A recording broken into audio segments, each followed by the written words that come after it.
কাজ আসলে বলতে গেলে অনেক কষ্টের। কষ্ট না হলে কাজ আমার মনে হচ্ছে বসে খাওয়ার অপশন থাকলে কেউই কাজ করতো না। সবাই বসে, বসেই খেত। সত্যি অনেক কষ্টের। উনি যে কাজটা করছে সেটা যেমন কষ্টের, আমরা যে বসে, বসে ফেসবুকে কাজ করছি সেটাও কিন্তু আসলে অনেক কষ্টের।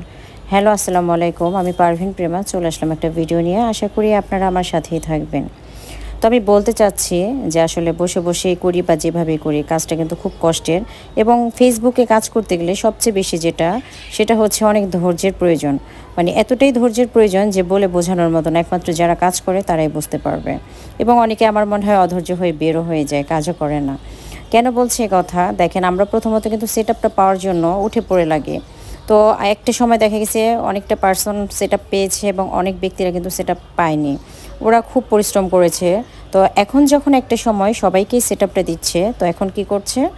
এখন হচ্ছে কোনো রকম আর্নিং দিচ্ছে না। দিচ্ছে না মানে একদমই সীমিত, এবং অনেক ভিডিও থেকে আমরা কিন্তু আর্নিংও পাচ্ছি না।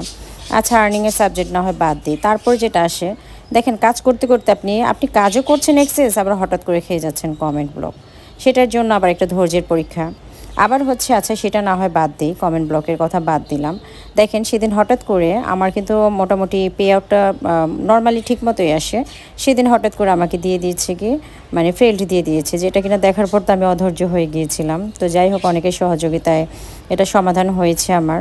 কিন্তু এটাও কিন্তু একটা ধৈর্যের পরীক্ষা যে হুট করে আমাকে কেন ফেল্ড দেখালো। তো তাই হচ্ছে সব ক্ষেত্রে আমার মনে হচ্ছে হিউজ ধৈর্যের প্রয়োজন। দেখেন এখন কিন্তু আমাদের ভিউটা একদম ডাউন করে দিয়েছে। আমরা চেষ্টা করে সারাদিন কমেন্ট করেও কিন্তু ভিউ আনতে পারছি না।